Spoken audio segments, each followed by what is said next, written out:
আসসালামু আলাইকুম রহমতুল্লাহ। আশা করি সকলে ভালো আছেন। আমি আল্লাহর রহমতে ভালো আছি। তো অনেক দিন পরে আবার আপনাদের মাঝে চলে আসলাম। অবশ্যই শর্ট ভিডিও দিয়েছি, কিন্তু এরকম বোর্ডের মাধ্যমে কোনো ভিডিও দেওয়া হয় নাই। তো ইনশাল্লাহ আবার কন্টিনিউ চলবে, শুরু হয়ে গেল।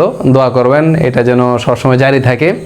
তো মূলত আমাকে এক বোনে একটা কমেন্ট করেছিল, একটা প্রশ্ন করেছিল যে হুজুর, এই যে এখানে আশহাদু আল্লাহ ইলাহা ইল্লাল্লাহু, এখানে আল্লাহ আমরা পড়ি কেন, আনলা পড়ি না কেন?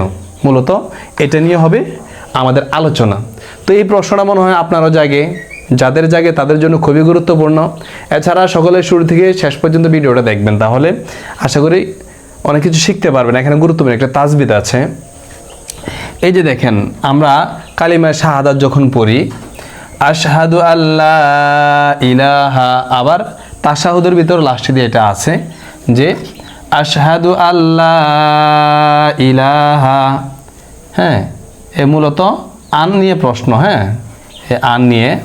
তো এখানে যে প্রশ্ন করেছিল, এখানে আন লা পড়ি না কেন? তো পূর্বে ক্লাসের মধ্যে আমার একটা ভিডিও ছিল যে ঈদগমে বাগুন্না, ঈদগমে বেলাগুন্না। ঠিক আছে? তো ঈদগম অর্থ, মনোযোগ দিয়ে ভিডিওটা খেয়াল করুন, কথাগুলো মনোযোগ দিয়ে শুনুন, খুবই গুরুত্বপূর্ণ তাসবিদ। ঈদগাম অর্থ মিলিয়ে পড়া, একটা শব্দকে আরেকটা শব্দের সাথে কি করা, মিলিয়ে পড়া, একটা অক্ষরকে আরেকটা অক্ষরের সাথে মিলিয়ে পড়া। মূলত ঈদগাম অর্থ মিলিয়ে পড়া। তো এখানে ঈদগাম হলো দুই প্রকার, ঈদগমে বাগুন্না, ঈদগমে বেলাগুন্না। বাগুন্না কোনটা? যেটা গুন্না সহ মিলিয়ে পড়া হয়, সেটা হচ্ছে বাগুন্না। আর বেলাগুন্না কোনটা? যেটা গুন্না ছাড়া মিলিয়ে পড়া হয়। দুটোটাই মিলিয়ে পড়া হবে, কিন্তু একটা গুন্না সহ মিলিয়ে পড়া হবে, একটা গুন্না ছাড়া মিলিয়ে পড়া হবে। তো ঈদগমে বেলাগুন্না হরফ হলো দুইটি। ঈদগমে বেলাগুন্না হরফ দুইটি, একটা হচ্ছে র আর একটা হচ্ছে লাম। তো আজকে আমরা আলোচনা করব ঈদগমে বেলাগুন্না নিয়ে, ঈদগমে বেলাগুন্না নিয়ে। এখানে কেন গুন্না হলো না, কেন মিলিয়ে পড়তে হলো, এই জন্য। তো আমরা অনেকে জানি, আবার অনেকে জানি না, নুন সাকিন তানবিন এর আলোচনা। তো নুন সাকিন অথবা তানবিনের পরে যদি, ভালো করে খেয়াল করুন, নুন সাকিন অথবা তানবিন, এই যে এটা হচ্ছে আপনার নুন সাকিন, যজমলা নুনকে বলে। আর তানবিন হচ্ছে আপনার দুই জবর, তারপরে দুই জের, দুই পেশ, এগুলোকে তানবিন বলে। হ্যাঁ, নুন সাকিন অথবা এই তানবিনের পরে যদি ঈদগমে বেলাগুন্নার দুইটি হরফের মধ্য থেকে কোনো একটি হরফ থাকে, ঈদগমে বেলাগুন্না হরফ দুইটি, র লাম। নুন সাকিন অথবা তানবিনের পরে যদি ঈদগমে বেলাগুন্নার দুইটি হরফের মধ্য থেকে কোনো একটি হরফ থাকে, তাহলে এখানে গুন্না ছাড়া মিলাইয়া পড়তে হবে, গুন্না ছাড়া মিলাইয়া পড়তে হবে।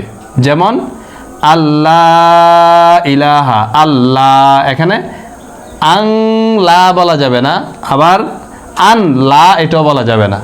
ঠিক আছে? এটা হচ্ছে কায়দা। তো ঈদগমে বেলাগুন্না বাগুন্না নিয়ে বিস্তারিত আলোচনা আছে, ভিডিওর ভিতরে আপনি পেয়ে যাবেন। হ্যাঁ, এটা আপনার প্লে লিস্টের ভিতরে গেলে তাসবিদের আলোচনা আছে, ওইখানে পাবেন। তো আমি মূলত বোনের প্রশ্নের উত্তরটা দিলাম যে এখানে গুন্না হয় নাই কেন। এখানে তাসবিদ আছে, তাসবিদটা হলো ঈদগম অর্থ মিলানো, অর্থাৎ একটা শব্দকে অন্য শব্দের সাথে মিলিয়ে পড়া। ঈদগমে বেলাগুন্না হরফ দুইটি, ঈদগম দুই প্রকার, ঈদগম বাগুন্না, ঈদগম বেলাগুন্না। বাগুন্না হচ্ছে গুন্না সহ মিলিয়ে পড়া, ওইটার আলোচনা সম্পূর্ণ আলাদা। যেখানে গুন্না হবে সেখানে আলোচনা হবে। আর এখানে যদি গুন্না হয় নাই, আল্লাহ ইলাহা মিলিয়ে পড়া হচ্ছে, তো এটা হচ্ছে ঈদগম বেলাগুন্নার কায়দা। ঈদগমে বেলাগুন্না হরফ দুইটি, র লাম। নুন সাকিন অথবা তানবিনের পরে যদি ঈদগমে বেলাগুন্নার দুইটি হরফের মধ্যে থেকে কোনো একটি হরফ আসে, এখানে যেখানে নুন সাকিনের পরে লাম আসছে, এই যে এটা লাম, এটা হচ্ছে লাম, এখানে লাম আসছে।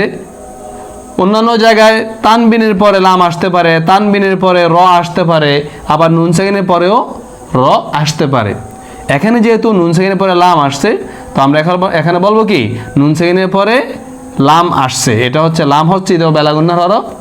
এই জন্য এখানে গুন্না হবে না, এই জন্য মিলিয়ে পড়তে হবে, এই জন্য এখানে মিলিয়ে পড়তে হবে। এই যে মিলিয়ে পড়াটা, এটাকে ঈদগমে বেলাগুন্না বলে, অর্থাৎ গুন্না ছাড়া মিলিয়ে পড়া, গুন্না ছাড়া মিলিয়ে পড়া, এটা একটা তাজবিদের নাম, একটা নিয়মের নাম। আমরা যেরকম ইংরেজিতে গ্রামার ইউজ করি, তারপর বাংলাতে ব্যাকরণ ইউজ করি, হ্যাঁ, তো এটা হচ্ছে আরবিতে একটা তাজবিদ। এখানে কেন গুন্না হয় নাই, এর একটা তাজবিদের, এখানে গ্রামার, এটা একটা ব্যাকরণের আলোচনা। এর নাম হচ্ছে ইদগমে বেলাগুন্না। ইদগমে কি বেলাগুন্না, ইদগমে বেলাগুন্না মানে কি গুন্না ছাড়া মিলাইয়া পড়া, বেলাগুন্না গুন্না ছাড়া মিলাইয়া পড়া। হ্যাঁ, বেলাগুন্না মানে গুন্না ছাড়া মিলাইয়া পড়া, বেলাগুন্না মানে গুন্না ছাড়া মিলাইয়া পড়া। তো আশা করি প্রশ্ন উত্তর পেয়ে গেছেন। নুন সাকিন অথবা তানবিনের পরে যদি ইদগমে বেলাগুন্নার দুইটি হরফের মধ্য থেকে কোনো একটি হরফ আসে, তখন আর গুন্না করে পড়তে হবে না, তখন ওই নুন সাকিন তানবিনটাকে লাম দ্বারা মিলিয়ে পড়তে হবে। ঠিক আছে, এখানে গুন্না করে পড়া যাবে না। তবে হ্যাঁ, বাগুন্না হরফ আসলে গুন্না করতে হবে, ইকফার হরফ আসলে গুন্না করতে হবে, ওটার বিস্তারিত আলোচনা আছে। তাহলে এখানে আমরা কি বুঝলাম, যে এখানে আশহাদু আল্লাহ ইলাহা ইল্লাল্লাহু, এখানে আল্লাহ, এখানে আমরা নুনের মধ্যে জজম থাকা সত্ত্বেও গুন্না করলাম না কেন? কারণ এখানে নিয়ম আছে, একটা তাজবিদ আছে। নুন সেনের পরে যদি লাম আসে, এই জন্য এখানে গুন্না হবে না। এটা হচ্ছে ইদগমে বেলাগুন্নার হরফ, বেলাগুন্নার কায়দা গুন্না ছাড়া পড়তে হবে। কথার কথা, যদি এখানে লাম না এসে, লাম না এসে অন্য হরফ আসতো, ইয়া মিম ওয়াও নুন এগুলো আসতো, তাহলে আবার এখানে গুন্না করে পড়তে হতো। ঠিক আছে, তো এখানে যেহেতু নুন সেখানে পরে লাম আসছে, আর লাম হচ্ছে বেলাগুন্না হরফ, এই জন্য এখানে কি করা হয়েছে, মিলিয়ে পড়া হয়েছে, গুন্না ছাড়া মিলিয়ে পড়া হয়েছে, গুন্না করা হয় নাই। ঠিক আছে, তো আশা করি যে প্রশ্ন করেছেন আপনার প্রশ্ন উত্তর পেয়ে গেছেন।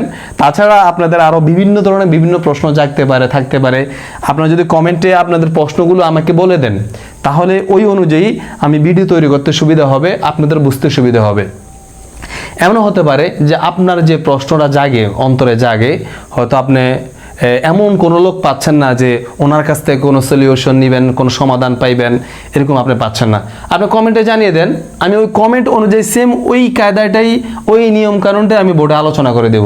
আপনি একটা প্রশ্নের কারণে আরও শত শত মানুষের প্রশ্নের উত্তর হল হয়ে যাবে, উত্তরটা পেয়ে যাবে। ঠিক আছে, তো সকলেই ভিডিওটি শুরু থেকে শেষ পর্যন্ত দেখবেন এবং চ্যানেলটি অবশ্যই সাবস্ক্রাইব করে রাখবেন। আসসালামু আলাইকুম রহমতুল্লাহ।